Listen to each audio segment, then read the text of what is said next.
Tim SAR berhasil menemukan ketiga korban kapal mati mesin dalam kondisi selamat di perairan Laut Manokwari pada pukul 21.45 Minggu malam.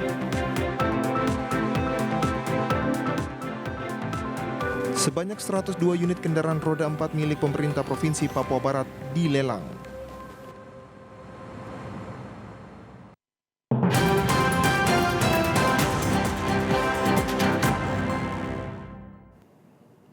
Salam jumpa pemirsa, senang sekali saya Maria Talim Bekas dapat kembali menjumpai Anda dalam program Berita Papua Barat hari ini.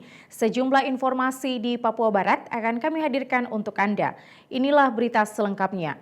Pemirsa, tim SAR berhasil menemukan ketiga korban kapal mati mesin dalam kondisi selamat di perairan Laut Manokwari pada pukul 21.45 Minggu malam. Selanjutnya korban dievakuasi menuju Manokwari dengan menggunakan kapal KM Kumbarkna milik Kantor Pencairan dan Pertolongan.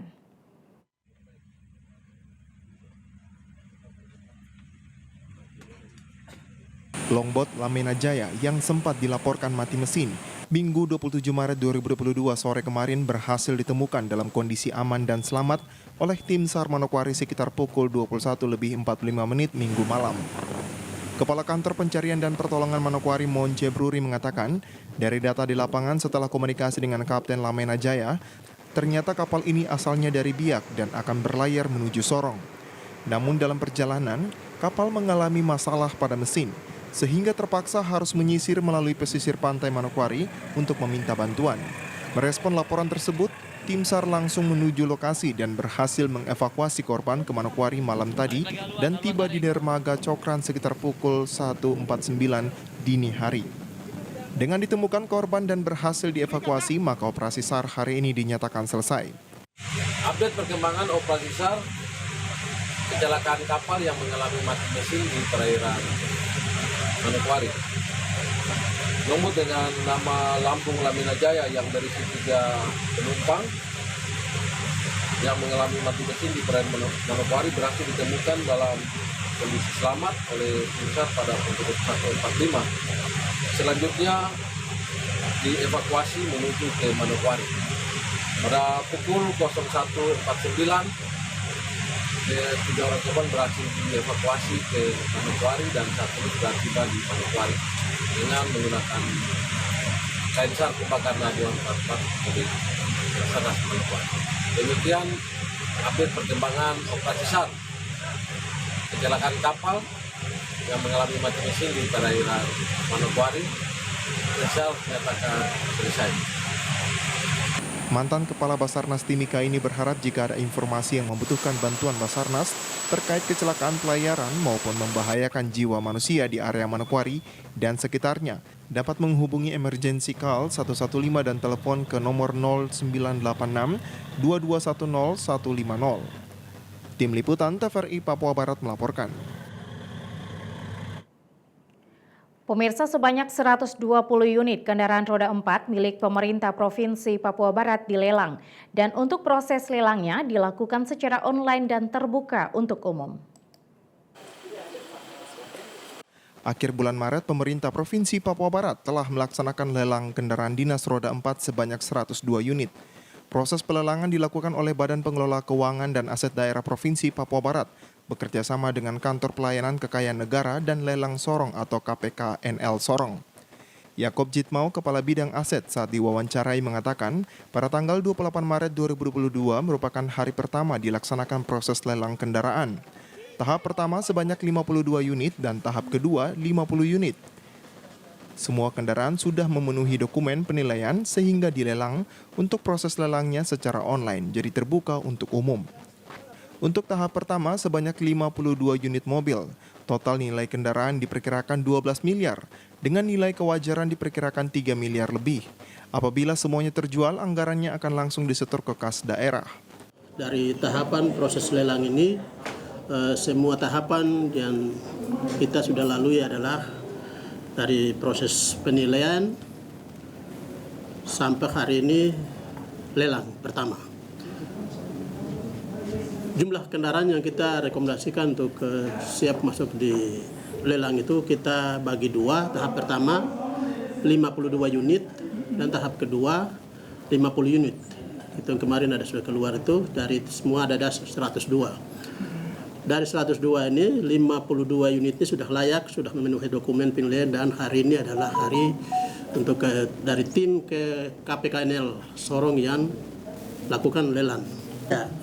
Tindak lanjut dari KPK ini sudah mulai dari 2016, 17, 18, dan 2018 kita mulai penarikan kendaraan itu sampai 222 unit itu kan dimanfaatkan sesuai rujukan KPK ya, kita kasih ke OPD yang belum dapat kendaraan, pejabat yang belum dapat, terus yang kita ada hibahkan, bukan hibah tapi kita kasih pinjam pakai ke ada berapa vertikal. Waktu saya sampaikan bahwa Kajati, Polda, BPN kita kasih, sisanya ini masuk di tahapan lelang. 102 ini Bapak. Ya. Rusan Nasrul Haq, fungsional pejabat lelang ahli pertama KPKNL Sorong mengatakan, untuk menilai kelayakan kendaraan langsung dinilai oleh kantor wilayah Direktorat Jenderal Direktorat Kekayaan Negara Papua. Dengan melakukan survei objek yang akan dilelang, untuk proses pelelangan dapat diikuti secara online di website lelang.go.id. Tentukan oleh Kanwil DJKN penilai. Ya, jadi mereka punya sertifikasi. Jadi mereka survei ke sini, kemudian mereka mencari pembanding. Pembandingnya itu kemudian disamakan dengan objek yang akan dilelang. lelang.go.id. Jadi kalau umpamanya ada yang menawarkan penjualan atau lelang selain di website kami, itu kami pastikan itu adalah penipuan. Karena cuma satu saja, lelang.go.id. Setelah dibuka pelelangan pada hari pertama, sebanyak 3 unit kendaraan sudah laku terjual dengan jumlah pendapatan sebesar Rp252.264.000. Jimmy Tabisu, TVRI Papua Barat melaporkan. Pemirsa, Badan Kepegawaian Daerah Papua Barat mengharapkan agar OPD yang jumlah pegawainya di atas 100 orang agar mengevaluasi sehingga dapat dirolling ke OPD lain yang jumlah pegawainya masih sangat sedikit. Hal tersebut disampaikan Asisten 2 Setda Papua Barat Melkias Werinusa saat memimpin apel gabungan di lingkup pemerintah Provinsi Papua Barat Senin 28 Maret 2022 yang berharap suasana kerja di setiap OPD dapat berjalan maksimal dengan jumlah ASN sesuai dengan fasilitas yang ada di setiap OPD. Dari laporan kehadiran setiap OPD terdapat beberapa OPD yang jumlah keseluruhan ASN dan P3K hampir mencapai 100 lebih. Hal tersebut dapat menjadi masalah karena ruang kerja dan juga ruang gerak tidak akan maksimal. Dalam arahannya, Melkias Werinusa juga mengatakan OPD yang jumlah pegawainya di atas 100 orang, sehingga ruangan tidak dapat menampung para pegawai. Karena setiap pegawai ditetapkan sebagai calon pegawai negeri sipil, maka semua fasilitas kerjanya sudah disiapkan. Sehingga diharapkan kepada Badan Kepegawaian Daerah agar dapat mengevaluasi setiap OPD, sehingga OPD yang memiliki pegawai di atas 100 orang agar pegawai lainnya bisa di-rolling ke OPD lain yang sedikit pegawainya. Dinas yang jumlah di atas 100 orang. Saya lagi sedang berpikir, kira-kira gedung kantor yang ada itu bisa menampung juga sebanyak itu. Karena pegawai itu ketika dia ditetapkan sebagai calon pegawai, dia harus difasilitasi dengan meja kursi. Ukuran meja kursi saya kira kalau 100 kali dengan meja kursi bukan tidak gedung. Saya berpikir mungkin perlu dari BPD coba mengevaluasi sehingga nanti kalau ada yang terlalu banyak di satu OPD mungkin bisa di rolling ke dinas yang memang kurang, sehingga ini bisa saling mengisi, saling menopang supaya organisasi ini bisa berjalan dengan baik. Hal lain yang juga disampaikan terkait dengan akan dilaksanakan pencanangan zona integritas di wilayah pemerintah Provinsi Papua Barat, diharapkan dukungan dari seluruh OPD di lingkup pemerintah. Informasi-informasi yang ingin disampaikan, yang pertama informasi dari Biro Organisasi bahwa besok itu ada pencanangan untuk wilayah bebas korupsi untuk zona integritas. Nanti siang sekitar jam 1 di Aston Hotel. Diharapkan pimpinan OPD bisa mengambil bagian, terutama 7 pimpinan OPD yang diberikan tanggung jawab. Kira-kira seperti Bapenda, Khusus Samsat, kemudian Dinas PDSP, BKD, BKAD, kemudian pendidikan kalau tidak salah itu ada 7, nanti bisa dikonfirmasi dengan BKD. Hari Jumat kemarin saya sampaikan bahwa untuk kelas jabatan itu ada 14 OPD yang belum. Informasi pagi ini tinggal 4. Saya tanya 4 itu yang mana? Belum ada informasi, tetapi saya berharap yang 4 ini hari ini bisa selesai supaya yang menyangkut kita punya hak-hak lain itu bisa dilaksanakan dengan baik, karena kelas jabatan ini juga ada korelasinya dengan biro organisasi seperti itu. Untuk kehadiran aparatur sipil negara dalam mengikuti apel gabungan masih sangat rendah di bawah 50%. Diharapkan dapat mengikuti semua kegiatan pemerintah mulai dari apel pagi hingga melaksanakan kegiatan dinas sesuai dengan jam kantor yang sudah ditentukan. Jimmy Tabiso, TVRI Papua Barat melaporkan. Informasi selanjutnya akan kami hadirkan setelah jeda berikut ini, tetaplah bersama kami.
Terima kasih Anda masih bersama kami. Pemirsa, Kepala Kepolisian Republik Indonesia melaunching Electronic Traffic Law Enforcement Nasional Presisi tahap kedua yang berlangsung di kantor Samsat Manokwari, Papua Barat. Secara virtual, Kapolri Jenderal Polisi Listio Sigit Prabowo melaunching Electronic Traffic Law Enforcement atau ETLE yang diikuti oleh 14 Polda se-Indonesia. Salah satunya Polda Papua Barat yang mendapatkan kesempatan melakukan dialog interaktif pada launching yang dilaksanakan Sabtu 26 Maret 2022 kemarin. Dalam laporannya kepada Kapolri secara virtual, Kasat Lantas Polres Manokwari Ibtu Suban Ohoimas menyampaikan, Polda Papua Barat telah mengoperasikan ETLE yang berada di satu titik di Jalan Trikorawosi dengan 2 kamera IM VR. Di mana pada masa uji coba dari bulan Februari, selama sehari rata-rata pelanggaran 4.120 pelanggar tertangkap kamera. Suban berharap ke depan sistem ini dapat dioperasikan di wilayah Papua Barat. Selamat siang Jenderal dan hadirin yang terhormat. Polda Papua Barat mengoperasikan ETLE di Jalan Trikorawosi, Manokwari. Penerangan tilang dengan memanfaatkan teknologi informasi dalam memberikan pelayanan prima kepada masyarakat. Saat ini di Papua Barat telah dipasang kamera ETLE di satu titik dengan 2 kamera ANPR. Selama masa uji coba bulan Februari, dalam sehari rata-rata 4.120 pelanggar tertangkap kamera, tercapture dan direkam oleh kamera pintar kami. Kami berharap setelah ini sistem yang sama juga dapat dioperasikan di seluruh jajaran Papua Barat. Jika matahari terbit dari timur, maka sudah selayaknya peradaban harus dimulai dari tanah Papua. Dan ETLE Nasional Presisi adalah wujud nyata Polri menghadirkan peradaban di tanah Papua. Kapolda Papua Barat Irjen Pol Tornagogo Sihombing mengatakan meski ETLE baru diterapkan di Jalan Haji Bauwosi Manokwari, diharapkan bukan hanya lewat Haji Bau masyarakat bisa tertib, tetapi bagaimana ini menjadi perhatian masyarakat untuk selalu patuh terhadap peraturan lalu lintas. Apalagi yang sudah memegang surat izin mengemudi dan yang membawa kendaraan sudah sepatutnya memenuhi syarat membawa motor maupun mobil. Penerapan etle ini memang kita lakukan di baru satu titik ya, yaitu di Jalan Haji Bau ya. Kita harapkan bukan karena lewat Haji Bau saja ya, dengan adanya seperti ini juga menjadi perhatian buat seluruh masyarakat untuk patuh kepada peraturan-peraturan lalu lintas ya. Apalagi yang sudah memegang surat izin mengemudi ya, tentunya harus patuh ya. Memakai helm yang betul, bukan asal pakai helm ya. Kalau dia berkendaraan roda 2, nah roda 4-nya pun dia harus betul-betul memenuhi syarat untuk mengemudikan itu, dan rambu-rambu juga harus dipatuhi, dan utamakan juga pengguna jalan yang lain untuk tidak terjadi satu kecelakaan lalu lintas ya dengan perilaku kita di jalan seperti itu ya. Sementara itu, Wadir Lantas Polda Papua Barat AKBP Andre Malukuti menyebutkan program tersebut merupakan pengimplementasian terhadap program prioritas Kapolri khususnya di bidang peningkatan kinerja penindakan hukum Polri. ITLI sendiri merupakan terobosan Korlantas Polri dalam rangka menegakkan hukum di bidang lalu lintas berbasis elektronik sistem dengan menggunakan perangkat elektronik yang dapat mendeteksi berbagai jenis pelanggaran lalu lintas dan menyajikan data kendaraan bermotor secara otomatis. Program tersebut merupakan pengimplementasian terhadap program prioritas Kapolri khususnya di bidang peningkatan kinerja penegakan hukum Polri. ETLE sendiri merupakan terobosan Korlantas Polri dalam rangka penegakan hukum di bidang lalu lintas berbasis elektronik sistem dengan menggunakan perangkat elektronik berupa kamera yang dapat mendeteksi berbagai jenis pelanggaran lalu lintas dan menyajikan data kendaraan bermotor secara otomatis atau automatic number plate recognition. Penerapan tilang elektronik atau ITLI ini dilatar belakangi karena seringnya terjadi kecelakaan lalu lintas, kemudian pelanggaran lalu lintas dan tunggakan pajak kendaraan bermotor. Natalindo Kerawai, TVRI Papua Barat melaporkan. Kita beralih ke informasi lain, pemirsa, 2 keluarga besar suku Serui dan Arfak melakukan penyelesaian dan perdamaian kasus rasisme yang dilontarkan oleh AM dan EM terhadap ES yang sempat dituduh sebagai pelaku penyebaran ujaran kebencian di Manokwari pada tanggal 28 Februari 2022 lalu. Penyelesaian ini dimediasi langsung oleh Kapolda Papua Barat, Kapolres Manokwari, dan Kepala Suku Serui dan Arfak yang berlangsung Senin 28 Maret 2022 pagi tadi di kediaman Domingus Mandacan di Vanindi. Kedua belah pihak, baik dua pelaku yakni inisial EM dan AM dari suku besar Arfak, menyampaikan permohonan maaf mereka kepada korban ES dengan merasa bersalah setelah apa yang dilakukan beberapa waktu lalu sempat membuat keributan yang terjadi di kota Manokwari. Dengan membawa piring dan uang senilai 250 juta rupiah, AM dan EM menyerahkan barang tersebut kepada ES atas pencemaran nama baik yang dilakukan oleh keduanya. Saya minta maaf atas kesalahan yang saya perbuat, terus saya menyesal atas kesalahan dan saya minta maaf.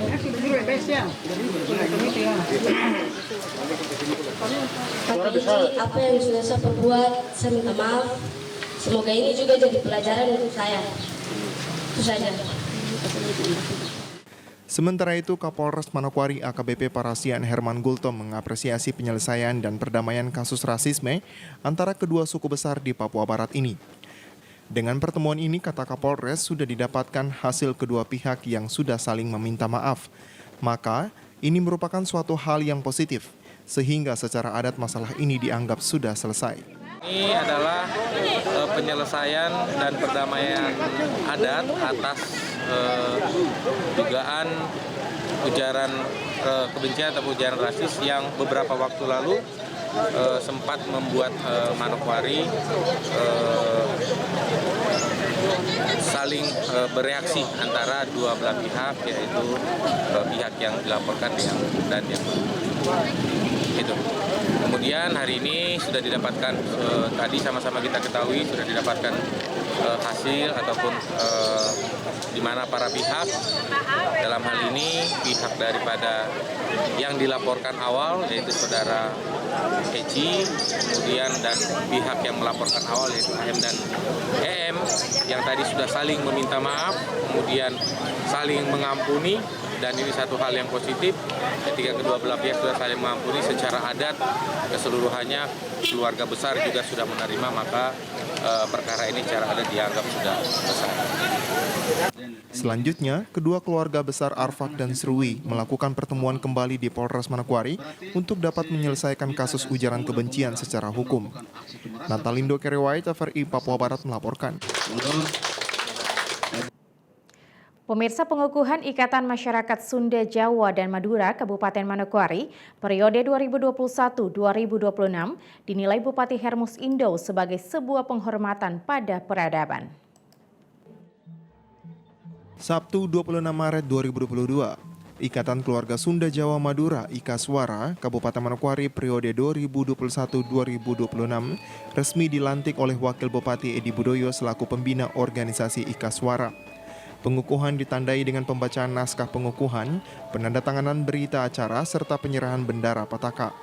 Hadir dalam acara pengukuhan tersebut, Bupati Manokwari Hermus Indo, Asisten 3 Setda Papua Barat Raymond Yap, mewakili Gubernur Papua Barat, pimpinan Forkopimda Kabupaten Manokwari, para kepala suku Nusantara, serta keluarga besar IKASWARA. Bupati Manokwari Hermus Indo yang hadir dalam pengukuhan pengurus IKASWARA periode 2021-2026. Pengukuhan ini adalah bentuk penghormatan kepada Tuhan Yang Maha Kuasa, tetapi juga terhadap diri kita sendiri. Karena Tuhan menciptakan kita menurut suku, agama, ras, dan golongan, dan menempatkan kita di setiap wilayah, termasuk kita di Indonesia. Dan hari ini kita juga berada di tanah Papua. Apa yang dilakukan hari ini adalah bagian dari upaya untuk melestarikan suku kita, membangun eksistensi kita di tanah yang diberikan oleh Tuhan kepada kita. Masyarakat Jawa, terutama warga-warga masyarakat IKASWARA yang oleh perkenan Tuhan ada di tanah ini, tidak berada di tanah ini secara kebetulan, tetapi ada di tanah ini karena memenuhi panggilan dari Tuhan Yang Maha Kuasa untuk membangun peradaban baru bagi masyarakat dan juga tanah Papua. Lebih lanjut disampaikan Bupati Hermus agar keberagaman yang telah dibangun dan tertata dalam kehidupan bermasyarakat di Kabupaten Manokwari haruslah dijaga. Menjaga keberagaman ini tetap ada untuk selama-lamanya. Kenapa? Karena kemajemukan menjadi sumber transformasi peradaban bangsa. Tidak ada satu suku di tanah ini atau di bangsa ini yang berhasil membangun dirinya sendiri. Tidak ada. Fakta membuktikan bahwa suku-suku yang ada di bangsa dan tanah ini membutuhkan keberadaan suku-suku lainnya supaya peradaban itu bisa dibangun bersama-sama. Kami suku besar Arfak yang berdomisili di wilayah Kabupaten Manokwari, Pegah, Mangsel, Teluk Bintuni, kami percaya bahwa peradaban yang hari ini kami dapatkan tentu datang dari saudara-saudara yang datang dari suku-suku yang lain yang dikirim oleh Tuhan Yang Maha Kuasa untuk ada di tanah ini dan mentransformasikan peradaban itu untuk menjadi bagian dari kehidupan kami yang sesungguhnya. Selain itu, Bupati Hermus juga berpesan agar IKASWARA dijadikan sebagai instrumen dalam berpartisipasi mensukseskan program pembangunan di Kabupaten Manokwari, menjaga kebesaran Indonesia dengan menjaga kerukunan suku, agama, dan ras. Karena melalui IKASWARA, aspirasi dari masyarakat Sunda, Jawa, dan Madura di Kabupaten Manokwari dapat disampaikan melalui organisasi, bukan secara individu. Arina Irianan, TVRI Papua Barat melaporkan. Pemirsa, informasi tadi sekaligus menutup jumpa kita dalam program Berita Papua Barat hari ini. Kami tetap mengajak Anda untuk mencegah penyebaran COVID-19 dengan cara memakai masker, mencuci tangan pakai sabun dengan air yang mengalir, menjaga jarak, menjauhi kerumunan, serta membatasi mobilitas dan bersedia divaksin sesuai kebijakan pemerintah. Indonesia pulih karena aku, Indonesia pulih karena kamu, Indonesia pulih karena kita. Mewakili kerabat kerja yang bertugas, saya Maria Talim Bekas mengucapkan terima kasih dan sampai jumpa.